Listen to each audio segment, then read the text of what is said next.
Well, good morning. It is Sunday. It is November 1st, my baby sister's birthday. It is 76 degrees outside. 76 degrees. Okay, and we're going to go move another load here. We're starting to pull the furniture out of the upstairs here. So get that out of the way.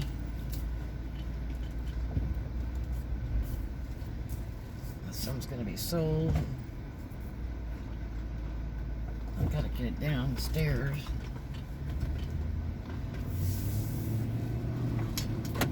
So I can get everything done.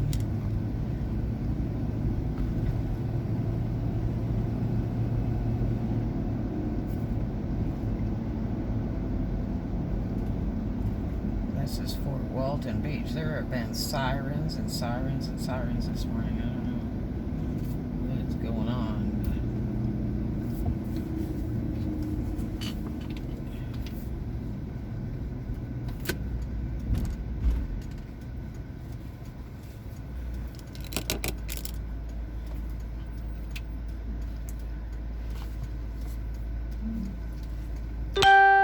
So a friend of mine, a YouTuber, inspirational nomad, left Jersey, I guess it was yesterday, like 4 in the morning or something, and head down to Florida, and I don't know what happened, he got spicked or something, so he didn't stay in the Carolinas like he'd planned. There's some nice places in the Carolinas to stay. I mean, hell, when we took my dad to Annapolis, I stayed at the nicest Walmart. It was just unreal how nice it was.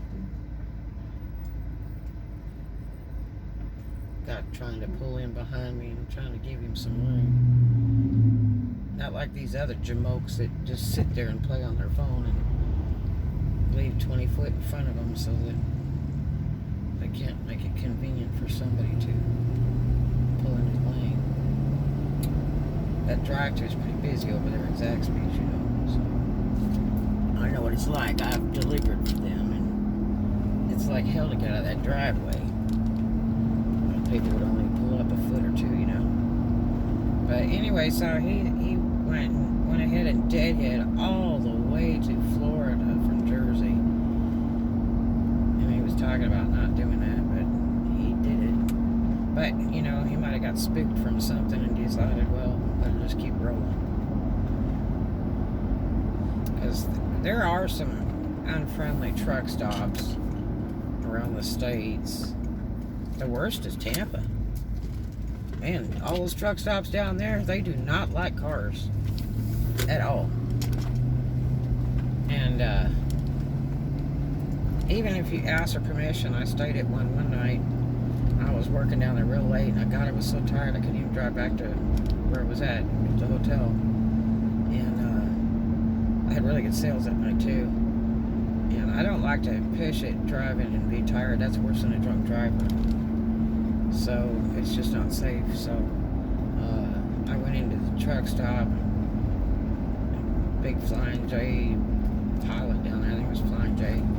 And there's a TA across the street from it.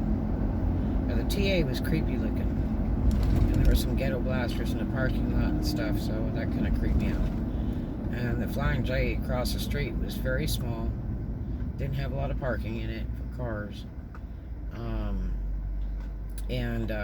There was an older gentleman working that night, and I asked him how safe it was and if it was okay. I'm from out of state. I was going to crash out for a few hours and I'd come down to work, and he's like, sure, yeah, no problem. I said, where's the best spot to park? Where would you like me to park? And he pointed off to the side, said, you know, it's fine, any of those spaces over there. I said, okay. And so it was good because the truckers had view of me. And you would be surprised, truckers are up all different hours and they watch. So it's kind of like having a bunch of security guards in a row if you're kind of near them within eyesight.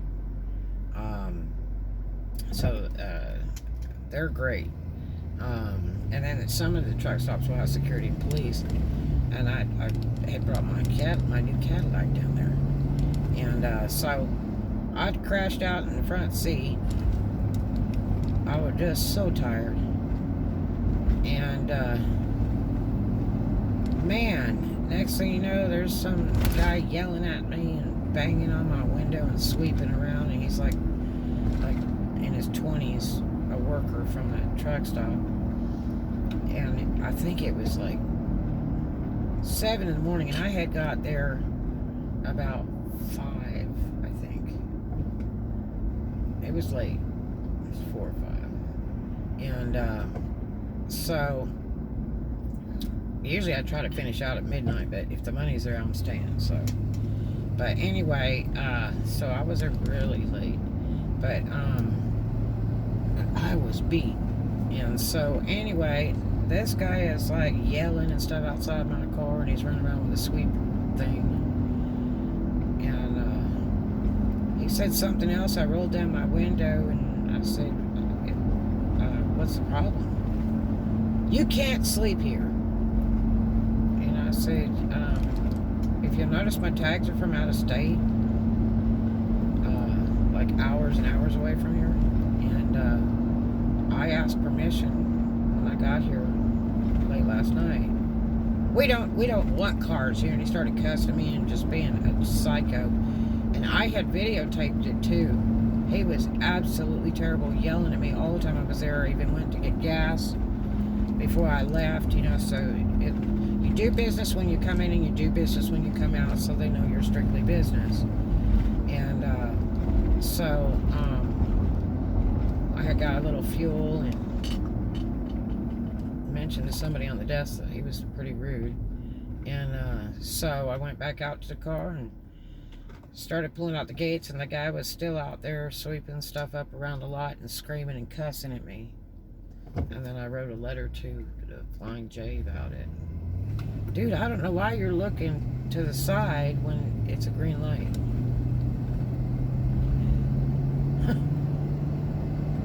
In California, green lights and red lights don't make a difference. You look all ways, then you go. But this guy kept looking to the one side like he was at a four-way stop or something. But anyway, so that was really bad because,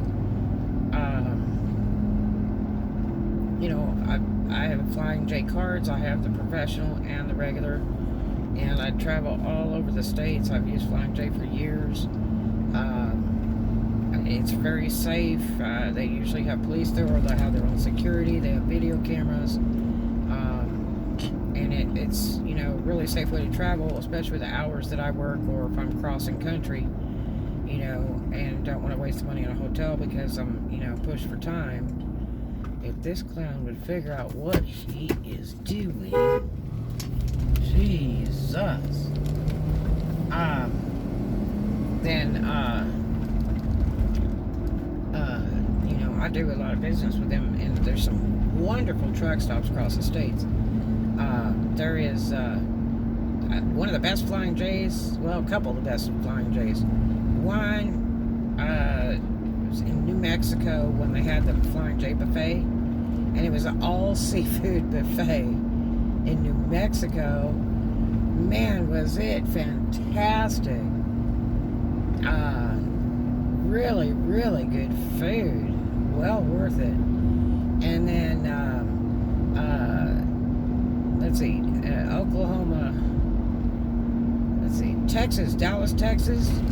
That was a great Flying J. Really big one. Super friendly, super neat. I liked that. I actually worked there for about 4 weeks. I was held over by popular demand, and so I was at the Flying J a lot, and they knew me, and they were really kind to me, and they gave me gifts when I left. It was so cute. And then I worked in Oklahoma a lot, actually. I love OK City. OK City is great. Tulsa's changed a lot, but Tulsa used to be really neat. But, and then I think it was the Tallahassee Flying J, and they had pool cues. Beautiful, beautiful pool cues. And let's see, West Memphis, Arkansas had leather jackets. Really good deals on the leather jackets, especially at the sale. I went and bought a whole bunch of them one day. I think I bought like 10 one day. And because I do a lot of stud and stony work and stuff, and they were really nicely made jackets. And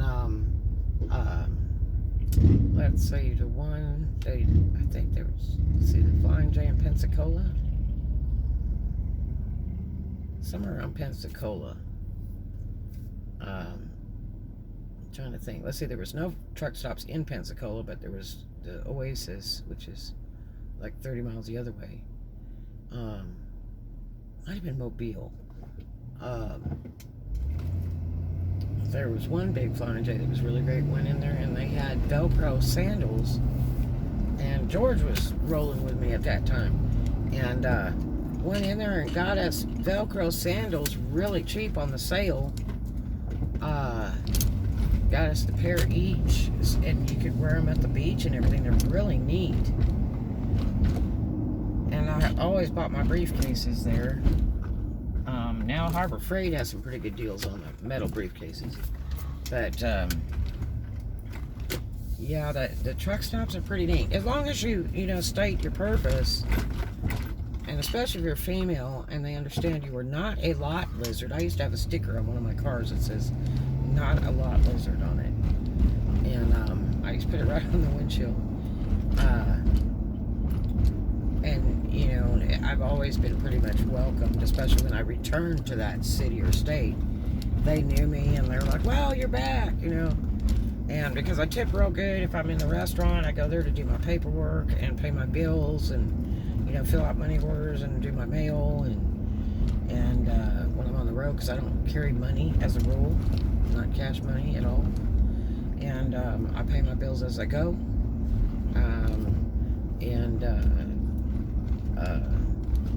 I would tip them real good, and the waitresses get to know me, and I'd say, "I'm gonna park over here, that's my car, so keep an eye on me in case there's some truckers come over and try to be picking up on me," and do alert them that I'm not a lot lizard, and so they'll guard you. The wait staff's great, and sometimes they'll slide you free showers, and or you'll be in a group conversation in the restaurant with some other truckers and all that, and they get to be your friend, and they'll comp you showers all the time you're there. Like, they'll say, "Oh, don't pay for a shower, let me comp you one when you're ready," and they'll go up to the desk and comp you a shower and turn around and hand you the ticket. And the showers in those truck stops are really high now. They used to be $4 to $7 years ago at multitudes of truck stops if they had a shower. But now it's like $12 and $14 just to get a shower, which is about half the price of a wintertime hotel, a cheap hotel. And so that that can really bite into you. So hopefully you can find a cheap hotel instead of paying that much money, or get a trucker to front you a shower. So we is here, and we're gonna go move some stuff in and organize a little bit, put on my list, because I gotta move one storage around in the meantime. I've only got a few days to decide what I'm gonna do, if I'm gonna keep it or what on that one. And I'll see you guys in a little bit. Love you.